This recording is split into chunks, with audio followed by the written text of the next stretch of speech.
Every 10 minutes, partners and family members killed a woman or a girl intentionally in 2023. Nearly 1 in 3 women experienced violence in their lifetime. Girls are at particular risk of violence, as 1 in 4 adolescent girls is abused by their partners. Again, for thousands of women, the cycle of gender-based violence ends with one final and brutal act.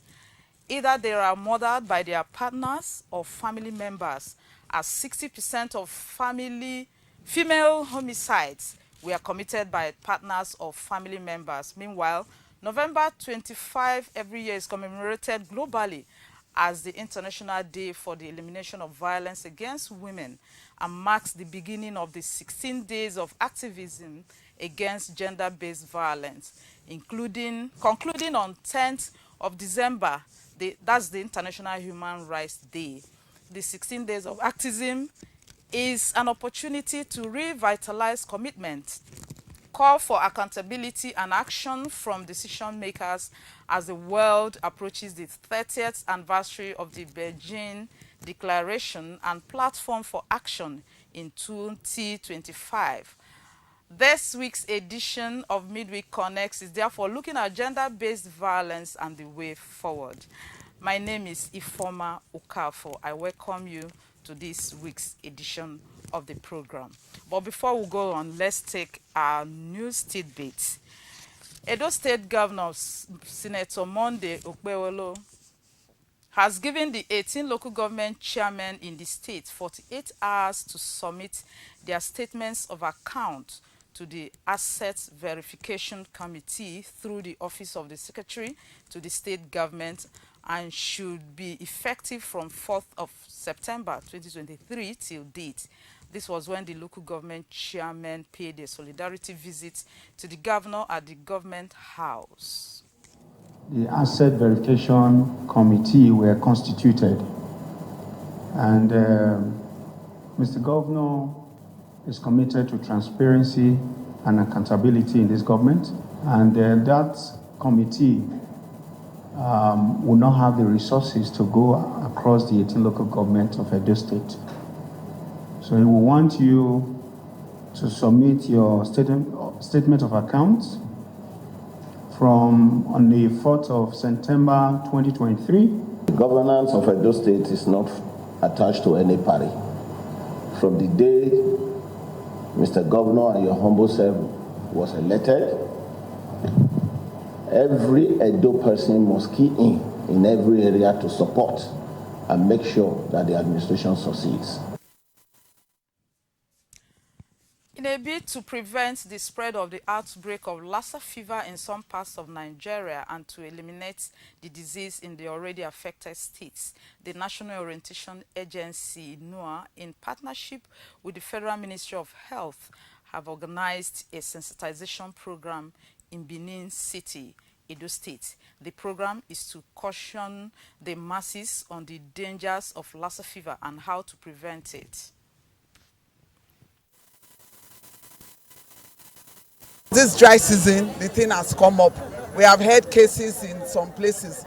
So we are out to see that we fight it. We have mapped out all our plans to ensure that the sensitization touches every nook and cranny of the state. I wish to call on all Nigerians to take personal responsibility for preventing Lassa fever.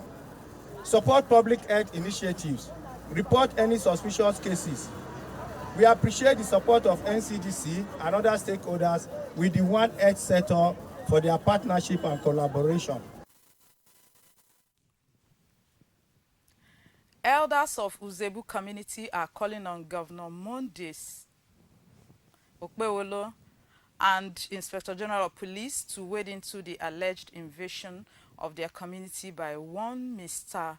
Osakbonwa Erio, aka Non-Molest. They made the call while briefing journalists in Benin City. The police, in conjunction with Non-Molest and his thugs, came and started harassing everybody. They arrested one of our boy. The police is saying that it is the government that has given order. I know the governor cannot give such order. One is to appeal and beg the governor, Senator Monday Okpebolo, to come to our aid. Please stay with us as we go on short break, and when we come back, the discussion proper on the gender-based violence will continue. Do you live in Aduawa and environs, or you need a conducive and open field in Aduawa for your wedding receptions, birthday parties, annual ceremonies, family or corporate events in a serene and conducive environment that is close to nature? Then look no further. NTA Benin Aduawa is a place for you. NTA Benin Aduawa has a large field for all your events and ceremonies. Also, at NTA Corporate Headquarters TV Road, we have a state-of-the-art, fully air-conditioned, ultra-modern hall for all kinds of indoor events with a standby generating set, therefore ensuring uninterrupted power supply. We also have NTA Pavilion for all outdoor events at the same venue. Guess what? Our prices are affordable, locations are easily accessible, venues conducive and highly secured. Our outside broadcast van is available 24 hours and can broadcast your events live. And above all, you can air your events on our award-winning program like Events and Style. And any booking on the field or hall gets a bonus of free news coverage. Wow! What are you waiting for? Grab this opportunity and have your celebration in a grand style. For inquiries and bookings, please call NTA Benin, the award-winning station. Join us every day on NTA Benin Network Center, Channel 7, VHF. Star Times on Channel 103. You can log on to our social media handles: YouTube, NTA Benin, Facebook, NTA Benin, Twitter, NTA Benin 1. For breaking news, call our news desk on 091 535 59648. NTA Benin, the award-winning station.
NTA Benin, reaching you from the ancient city of bronze, the cradle of black civilization.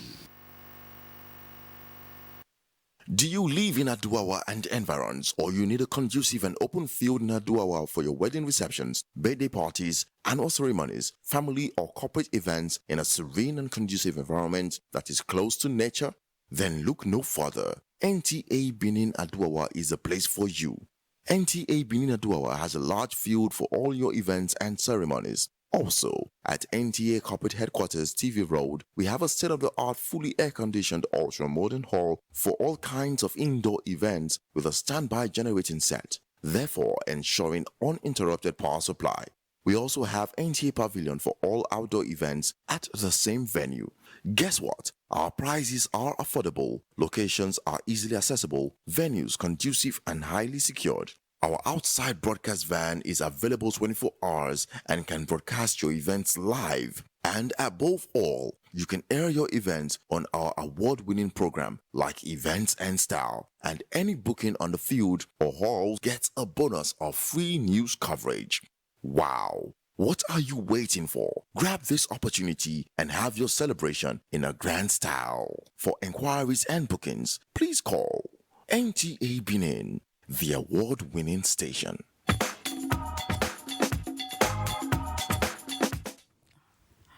Good to know that you're still there. We are discussing gender-based violence in our society, and in the studio already we'll have a handful of women that are here to discuss further on this issue that is bedeviling our society. From my immediate right-hand side is Ijoma Ume. She's a gender-based advocate. You're welcome, ma. Thank you, Ifoma. Thank you for having me. Beside her is Dr. Faith Idabo. She is a manager, sexual assault referral center, also known as Vivian Center. You are welcome, Doc. Thank you very much. Thank you. Then next to her is Ifeko Coco Ewell. She's a gender and cultural advocate. You're welcome. Thank you for having me, Anastasia. So, Vera, you can see we'll have key players that will help discuss this issue of gender-based violence in full and the way forward. And during in my introductory parts, I made mention of all these issues that are bedeviling women and girls in the society. And one that struck my imagination is that every 10 minutes a woman is killed. So, Ijoma, how do you see it? Yes, in fact, that is one of the, grey sides of gender-based violence that the world is tackling with at the moment. That's one of the downsides of the advocacy that we are all doing globally. And you find out that gender-based violence has come down to that part of it where people have to rise in one voice, in unison, to fight this ugly trend. Couples fight, families fight. They fight for inheritance, they fight for alimony, the outcome of divorce, they fight over property, they fight for all kinds of things. There is emotional tug of war happening out there that most people don't even realize until it is so late, and then there's nothing you can do about it. And this issue of silence it's become like an oath. Women just keep silent, and then things go wrong, and then there's no way you can salvage it. It's only when we start mentioning the statistics, like you have done in the introduction, that is when people realize that this is an issue that everybody has to, lend their voice to in order to nip it in the bud. Women are being killed. That's the truth. And the statistics may not even be right, because when you check, for instance, Nigeria, where the census of our population is still not quite something you can rely on when you are talking of doing advocacy, and then you say the number of women to the number of men, you see that you can't rely on our census. They are still yet to get it right. So then if you minus Nigeria from this trend, you will see that even the statistics you have is still not correct. So many women are being killed. Just yesterday I met a member of a group I belong to. She's always having these swollen eyes. And finally yesterday she said it's illness. Like it's like the man is hammering her every other week. Like panel beating her every other week when there is a minor agreement over conjugal rights, over emotional things like who called you, Why didn't you drop money for feeding? Why didn't you join me in paying the rentage and all that? Minor arguments like that, and he panebits her. And because of the shame in the public domain, she has ascribed it to illness. And what can we do? You don't force such a woman to say the truth. But the truth is that women are being killed. I don't know, I don't want to say on daily basis, just like we have maternal mortality, but women are being killed. I'll come back That's to the you. truth. I'll come back to you. So, if you go, I'll come back to you, Doctor. So, what's your own take? I can see we have the 16 days activism against gender-based violence this year is still going on. And, of course, you are in the full regalia. Oh, yeah. So, what do you have to say concerning it? All this anomaly in the society, women being passed through this gender-based violence? Yes, women globally have been passing through this phase of gender-based violence. It's been on right from the medieval time even to the contemporary time. It's not new. And so there's been a clarion call for women all over the world. UN Women, they put together a day set aside, November 25th, to advocate against gender-based violence. We call it the VAG, violence against women and the girls, because we are the ones who are the victims of this gender-based violence. The reason being that there is, in our society, right, there's something called patriarchy, like male dominance. The males see themselves as being dominant over the women, and they subject the women under their hegemonial power, right? Yeah. And so this has been one of the reasons why there have been a lot of violence in our global space. The gender-based violence is something of global concern. It's a critical issue because it affects the reproductive health of women and girls. All over the world, we see that there's a predominant violence that is being reoccurring, and that is the intimate partner violence. We call it IPV. Okay. That's a recurring decimal. The National Demographic and the National Demographic Survey, right, projects it that in 2018, 1 to 5 women all over the world face physical violence. And this calls for concern. Our streets, our global space is not safe. So we are coming together in unison to unite to fight against this VM. It's a nefarious act being put on women. Because women, we have a future. We have our own life projections. We have our goals, our aims, our objectives. We also have our visions that we need to carry out. We have a pathway in which we have a vision for ourselves. But when a woman is being faced with these activities, it limits her productivity in all spheres of life. Okay. So when we are doing all this, we are doing this to help secure the global space for the women and for the girls. Okay. We want to make the environment a safe haven. When you see a clusters of people putting on orange on the streets in Benin City, yeah. We are going on advocacy. That's why I'm putting on this. Yes, if I leave this place now, we'll go out on advocacy. We'll be doing it for 16 days. Yes. We're going to end it on November 10th. We're having this stretch of period so that we will push forth our demands. We'll push forth our activism. We're going round synthesizing people, and it flagged off November 25th. Okay, thank you. Yeah. Doc, let me come to you. As a manager in a Vivian Center, how often do you see people coming to report such cases of violence? Because you find out that we are living in a shame culture that women, just like Ijoma earlier said, she wouldn't want to speak out. You understand? So, but the ones that are being reported, the statistics, how is it in your center? Yes, thank you very much. Initially, we weren't having women coming to report these cases.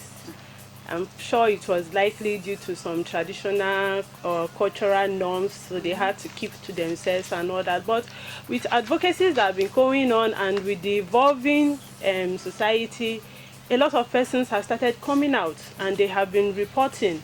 Although the report is still not enough, still not giving us the actual value, but we are glad that women have started coming out, and the statistics it's very high. It is high. When you see these people coming, you know that things are really happening. Some of them still don't want to come out. At least every month I get nothing less than 100 persons coming to report violence. Exactly. What we are talking Nothing about. less than 100. That's to tell you that it's higher than that in Rely most on cases. that global statistics. You can't rely In on most cases, it's higher than that. So they keep coming, and we keep encouraging them to come, because the more they come, the more we know what is actually going on in the different homes. Then we are able to help. We know how to go about it. We know what to do about it. There are so many things that can be done, but the report has actually started coming. Okay, so Ijeoma, let me come to you. You know, most times they say subjugation against women, but you find out that in most cases, it seems women subjugate themselves.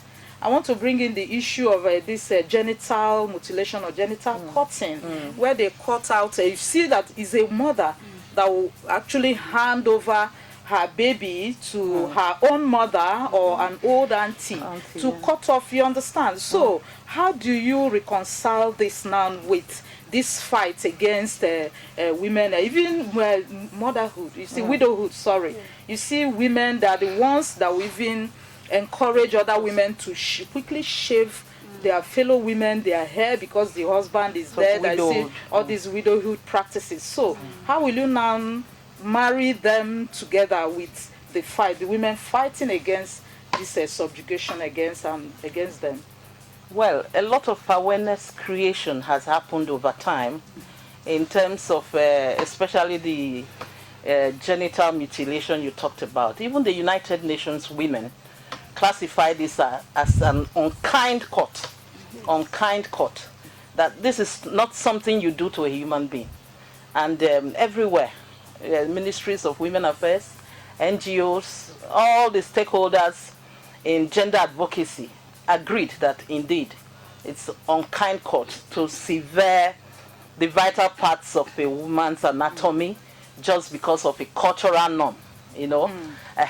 Then I wouldn't be surprised too that it's still going on in some quarters, because people are holding on tenaciously to their traditions and cultural beliefs and saying that this is something they did before.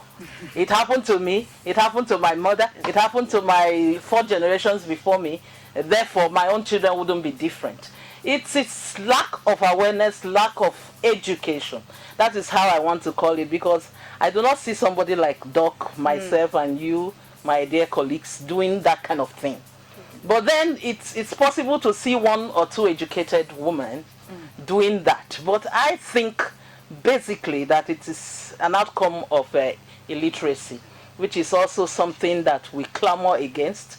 We try to ensure that women are educated, women are enlightened to know their fundamental human rights, to understand their self-esteem and the importance of self-esteem, to understand their values as human beings, to even know that you as a human being, you have your own fundamental rights guaranteed in the constitution of your country, our country, Nigeria.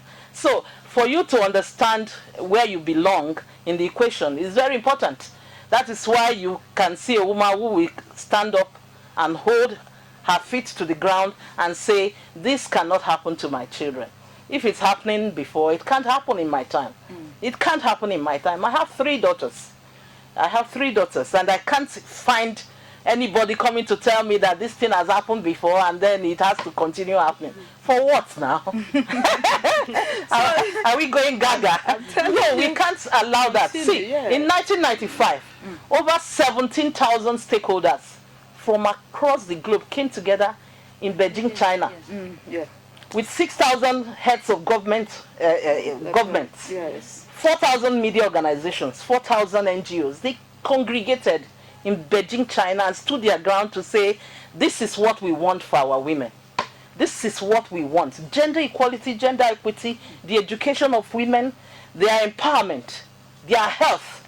You know, all these things, you know, aggregated together makes a woman fully empowered. So, and people stood their ground to do all these things. That shouldn't be a waste. That is why up to today, till tomorrow, they are still talking about Beijing, China. Next year, it will be 30 years, right? Yes. 30 years, and it is being itemized in this current 16 days activism because of its importance, the global importance of that day. So people shouldn't look at that day as a waste. It's important because when you go to the markets and educate women on their fundamental rights, they all understand what you're talking about, even when they are not educated. You enlighten them, create awareness, tell them female genital mutilation is wickedness. That is what the NGOs that I belong with, that is what we have been talking about. That female genital mutilation is an unkind cut. You shouldn't allow it. It's wickedness. You have denied a woman of the pleasure of tomorrow. And funny enough, they are male children. Yes. The male children, you see them, or a male child, you see a mother trying to, beautify it so that the male child will enjoy sexual intercourse. You understand? While it's enjoying, the female is now, does that make and you sense? find out that these days they don't even cut. They use hot towel, hot water, and the damp You understand? So you don't feel anything. It's like an anesthesia that lives forever with the woman. You don't feel anything around that region anymore. No matter how a man tries to make you feel like a woman, you wouldn't feel anything. So that is what they have denied the woman.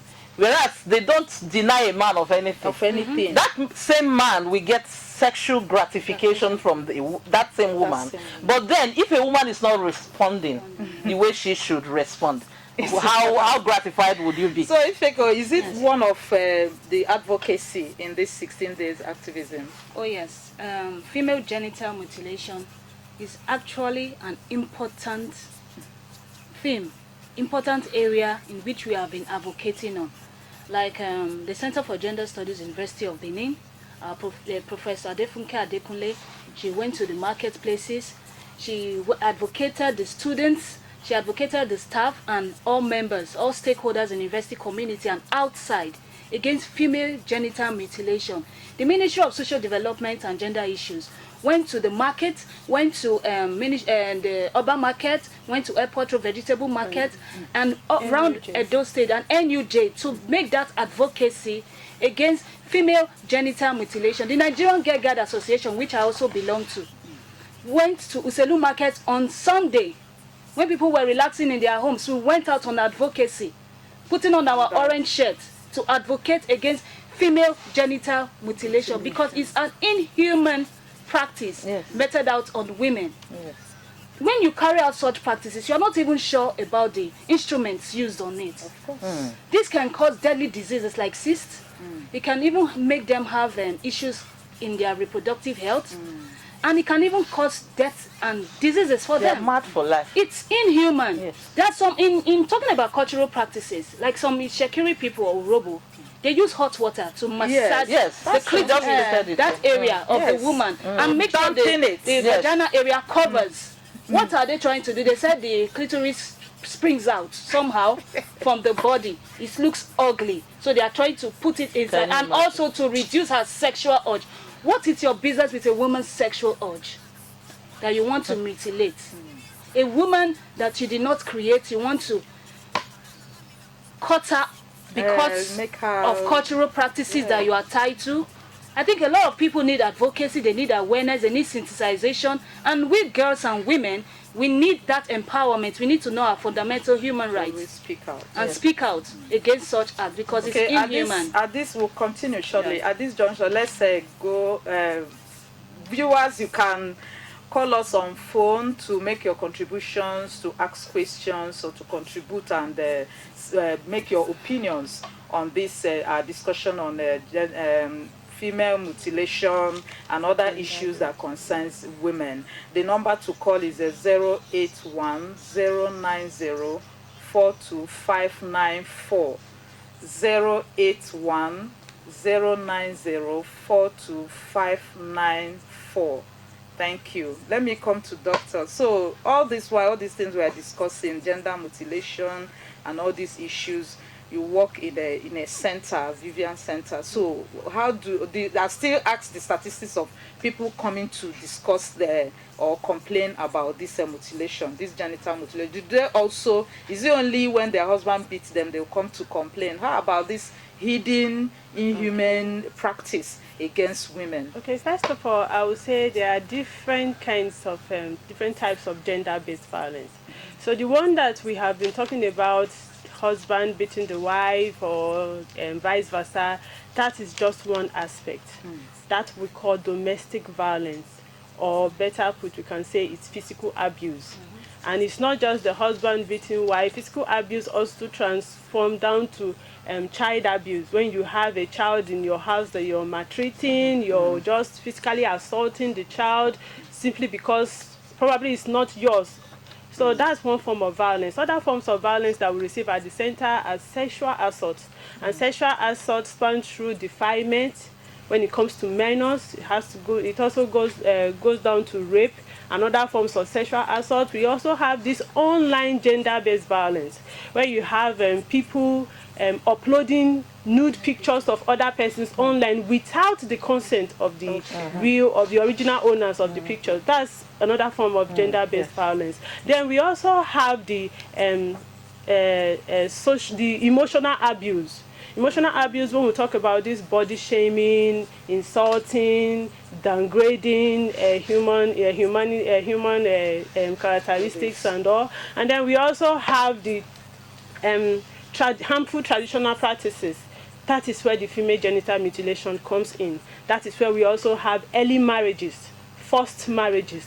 Those ones are there. We also have the widowhood practices, where you have where you have some families saying that this is what they do to a widow when the husband dies. They have to wash the body of the corpse and give to the woman to drink. Some of them, we put the woman down and shave her head, make sure they collect everything that the man have left for the woman and her children. But the one part of it that I seem not to understand is the fact that these practices are being conducted by women themselves. It is these same women that will still bring this other widow, sit her down and say, you have to shave your hair, you have to do this, you have to do that. And that is the reason for the advocacy. The fact that you have gone through it doesn't mean it's right.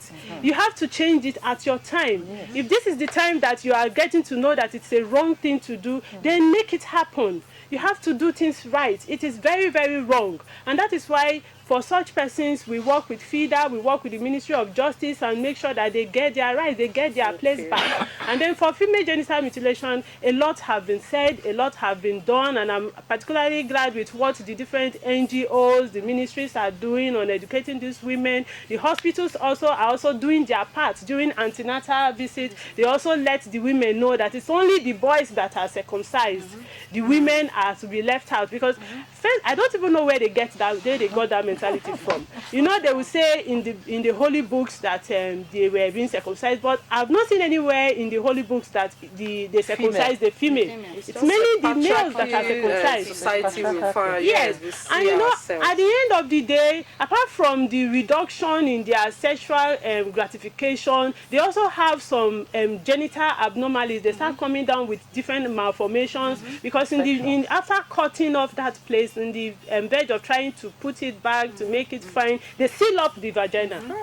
That is even worse. You have some girls coming, when it's time for them to get married, they don't even know what to do. They don't know how to go about it. At that point in time, you may have to now subject them to surgery and some other things. But it's really, really wrong. It's really wrong. And the fact that it is being advocated is one good thing. I also want to encourage our religious leaders that they also have a role to play in this advocacy. Okay, yes. Before we come to way forward. Yes. Yes. So, Ijoma, you know, she mentioned the child's rights here, children that are being, you know, women and children are like conjoined twins. You can't separate them.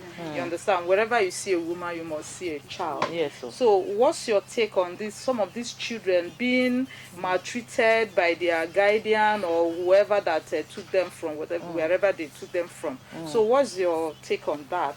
Okay, I want to just do a little account of what happened I'm a journalist. I'm an advocate. I'm a gender rights advocate. Recently, a school in Benin sought my help to set up a counseling unit in that school. And I went there. We started with the training of about 40 teachers. And then we also selected students from the junior, then the primary, and the senior secondary to be participants in that training. While the training was on. Hello? Sorry, it's like we have a call. Hello? Yes, I'm enjoying the discussion from super. Okay. Good morning. What's your name and where you're calling from? And please tune down the volume of your TV set so that we can hear you properly. My name is Oviawe. Okay. Okay, go on. Where are you calling from, of Mr. Oviawe? I'm coming from British. Okay, go on, go on. Yes. The most aspect of that. Hello? Hello? Our old women say that woman that stood the second side, they go fleeing to another man because of treasury. Because of what? They are easily enticed because of that treasury. Are you hearing me? Clitoris. Okay, that they are easily enticed because of their clitoris. So you should take it off. Wow. And not doing that, in the other aspect of it all, women that are circumcised, they have effect on child delivery. They have excessive tears. If you want to give birth to a child, because of that circumcision of a woman, more so, most of these good way to circumcise a woman, not all of them are perfect in it. So I'm so crude. They may cut it to the end that the woman will not enjoy any sexual aspect. So, Mr. Oviawe, sorry for cutting you. Is it that you are against this genital mutilation? Yes. You're against it? Okay. I'm against it. Okay. So what do you want? What do you want the government to do on that? Enlightenment. Okay. Enlightenment. Okay. Enlightenment is saying that they should go to local government to local government. Most of them are so primitive. They are told that they have devised that direct mind about women. Thank you. That's the only way Okay. to prevent that to happen. Thank you so much, Mr. Oviawe. Thank you. Yes. Okay, so each man we were talking before Thank the God, call came in. That's He's he even for a she. man. He for she. Yes, exactly. Yes. So he made mention of going to the grassroots. That's where we have people, you call them primitive. Sensitization, awareness creation. It has to be constant. It has to be.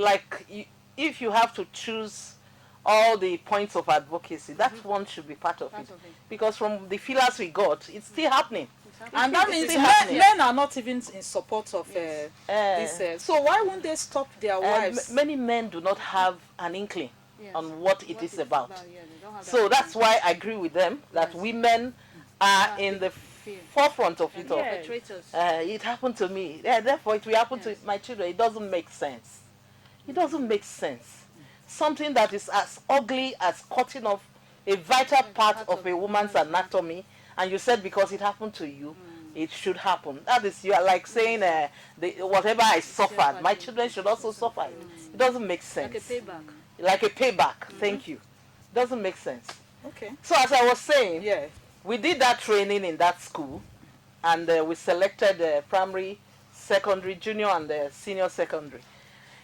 In the course of that training, the discoveries were enormous. Like, children go through a lot behind the four walls of closed doors. Exactly. Children go through a lot.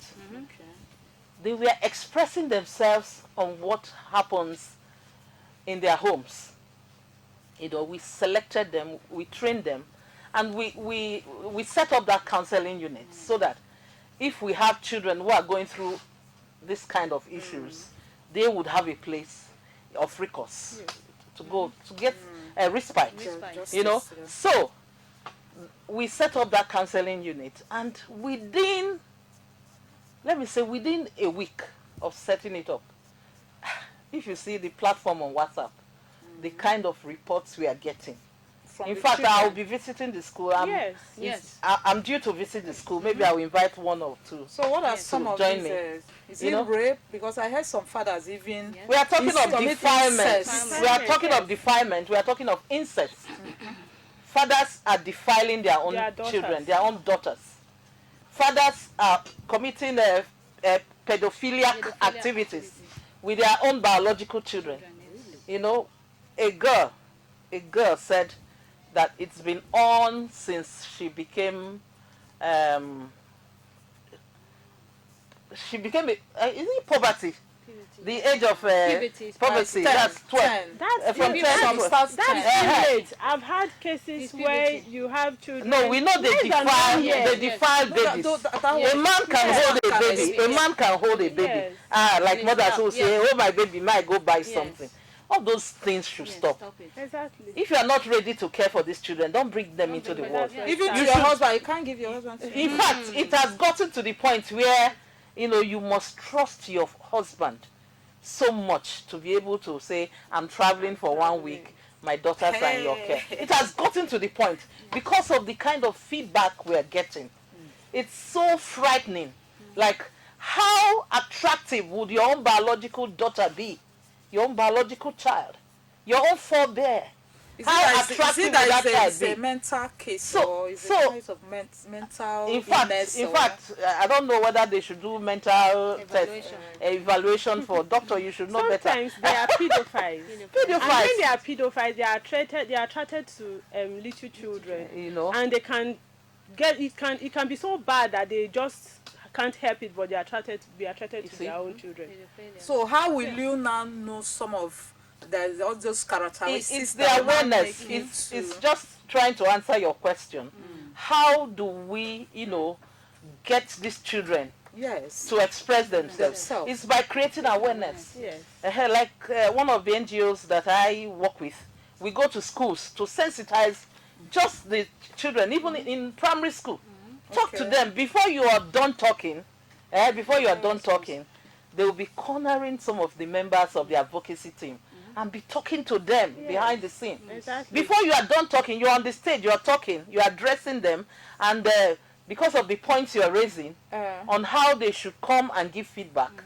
If your father is defiling you, your father is touching you, your father is carrying you on his lap, and you are noticing a bulge, you know, come and talk to your counseling unit in school if you know you can't talk to your mother.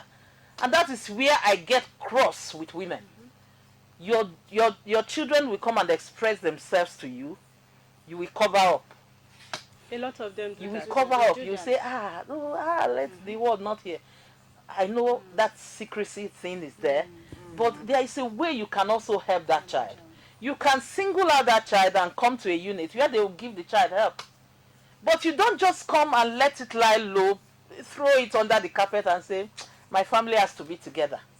No, that man will continue abusing that child. So it is high time we create awareness. We just leave the mothers for now and concentrate on the children. The victims. Yes, we concentrate on the children. Give them awareness. Let them understand their rights, their fundamental rights. Let them understand their relationship to their parents.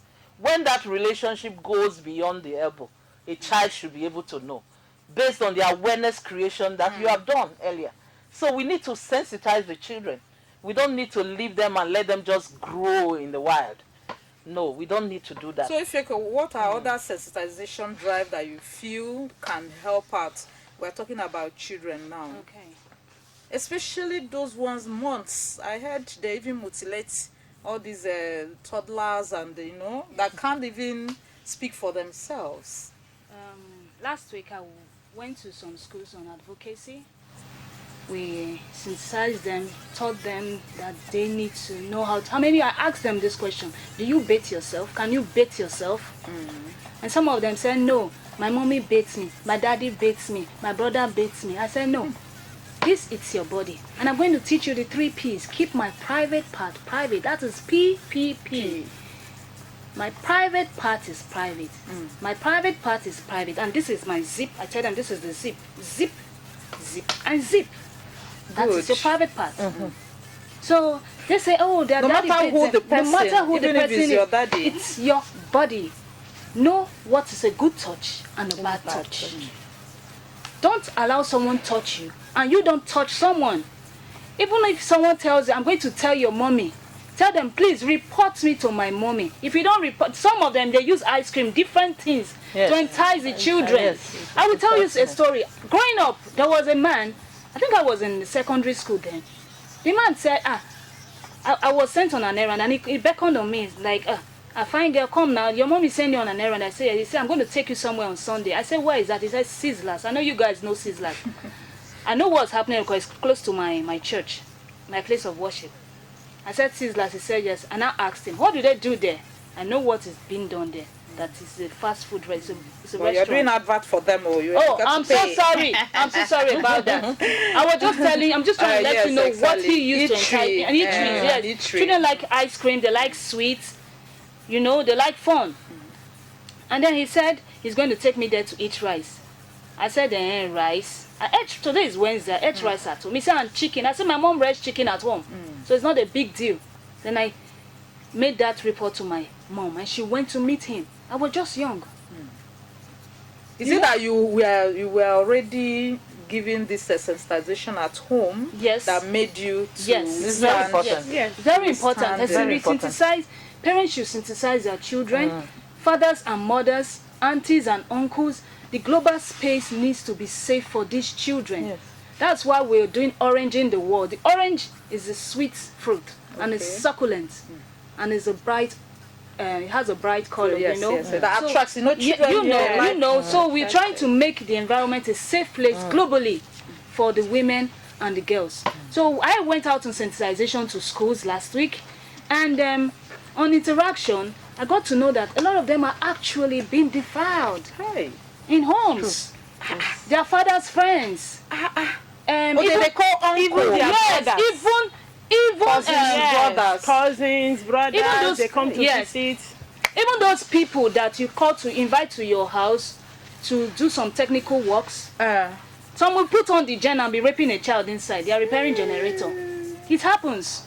Some plumbers, they say they are fixing the kitchen sink. The child will be in there washing plates and their hand is underneath her body. Really? Yes, a little child told me that. A small boy told her, I feel like raping you. Just imagine. So the street is dirty. So where the sensitization going to market, how about these career women that don't always stay at home, bankers, and they are not trying to label anybody. Yes. But so where can you now get these streams or clusters of women to sensitize them, because they feel they know it all? You understand? So you are going to markets, you are going to churches. How about all these women? How can you now get them to get that to? Let me take that. I belong to an NGO that congregates, brings together women from various professions, journalists, bankers, lawyers. In fact, we have FIDA, is part of it, Medical Women Association, part of it, the bankers, the female bankers, top-notch industrialists, they are in that NGO. It's just for a purpose, to ensure that awareness creation, streams down from the top to the last person. Yes. That NGO is very important to me. I'm the secretary of the NGO, Edo State chapter. it's very important to me because you find that if you can reach all these women, information would have been properly disseminated. So that is why we brought them together, women from various professions. They are all there, nurses, doctors, lawyers, all of them, teachers. You know, people who are so busy in their schedule that they hardly have time to look back at the home front. You are just focused. Career woman, you are going, I'm being promoted, I'm going higher, I'm climbing the ladder. I'm meeting targets. You are meeting targets. And your home is suffering. So much is happening behind closed doors. Behind closed doors. Fathers should be brought together with their wives and sensitized. And that is what that NGO does. When we are doing advocacy, if you are not there with your husband, please step aside. How about single mothers? Single mothers, they are all part of it. You understand? People are going through so much emotional trauma that if you want to articulate on them, you yourself, you'll be depressed. You know, even as an advocate. There is a time they asked me to go and talk to a child. We call them survivors anyway, not victims. We call them survivors. Go and talk to that survivor, IJ. I went to that survivor while she was narrating her story, a teenager. I became emotional. Does it affect them? If you see them, you really know that. You will know. One came to my church just some Sundays back, and my pastor just saw that there is something. And I had to moody. You will just see that her eyes are vacant. She's staring at a spot, but it appears she's lost. She's looking confused, and she's fidgeting. She's looking nervous, like she has something that is bothering her. And you find that most of these people are victims of sexual abuse from their parents. You know, not defilement now. We're talking of a full-grown girl, you know, being defied by her own father, and then he has threatened her to keep silent. If you tell somebody, I will kill you and kill myself. That's one of the cases I handled recently. If you tell somebody, I will kill you and kill myself. So, and that child is thinking, maybe she's not bothered about the father killing himself, but she's bothered, I don't want to die. Maybe I still have hope. So we bring these children together and give them hope. That is why I like what the Vivian Center is doing in Edo State in Benin. I've spoken to some people from that Vivian Center, and they told me how their lives have been redefined by the kind of advocacies they got. So in that center, do they have like something like dormitory where you keep all these? Because you can't go back to the father that is a family member that is keep defiling you. So how do you manage? Yes, that's why when they come, we use the lives approach. We listen, we inquire, we validate, and then we ensure safety. We have to be very sure that the home, we want to find out the home that you're coming from. Who is the person that is doing this? Is it from your house or is it from outside the house? If it is from the house, then that child have to leave that house. So we have homes that the government, that the government partners with. We have some other NGOs that have shelters. So we have different places for different people. But the statistic is very scary. It is. Yes, it is. So how about, as a doctor, how about this sensitization during antenatal? How do you see it?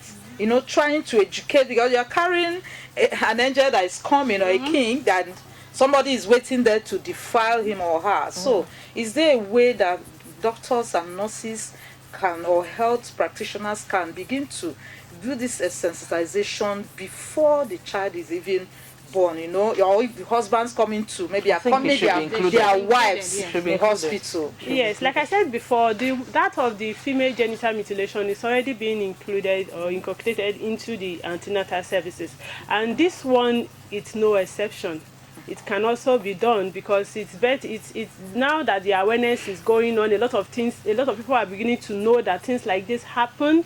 just like me, I didn't know the statistics was this high until I entered the center. And then when I started seeing things and seeing people, I was like, wow, are you sure I'm in this same ward with this particular set of persons? But I'm glad with the kind of awareness and advocacy that have been put up during these 16 days of activism, and a lot of personalities and professions have been put into the position, have been sensitized. So a lot of people now know the ins and outs of the gender-based violence. So I'm very sure it will also be included, because like she said, the organization that she belongs to, the Medical Women Association of Nigeria, they're also there. And we also have the GBV, Medical Women Association of Nigeria, GBV committee, that's gender-based committee. So those set of people, they're already preparing a book that will be released very soon. And I'm very sure that with just in a little bit of time, it will also be incorporated into the antenatal services. Thank you very, very much for this in-depth discussion that dwelt on gender-based violence. We've just touched, the guests in the studio have just touched all around this issue. And we are looking forward to the children. You have to speak out. Women, don't try to hide your husband, because you're talking about the future of your children, your girl child. That it happened to you does not mean that it must happen to your girl child. So let's all come together as let's all form key players. Anywhere you see such thing, you speak out, so that our society will be very, very okay for all of us to live in. So keep a date with us next week as we come your way for another interesting edition of Midweek Connect. Bye bye for now.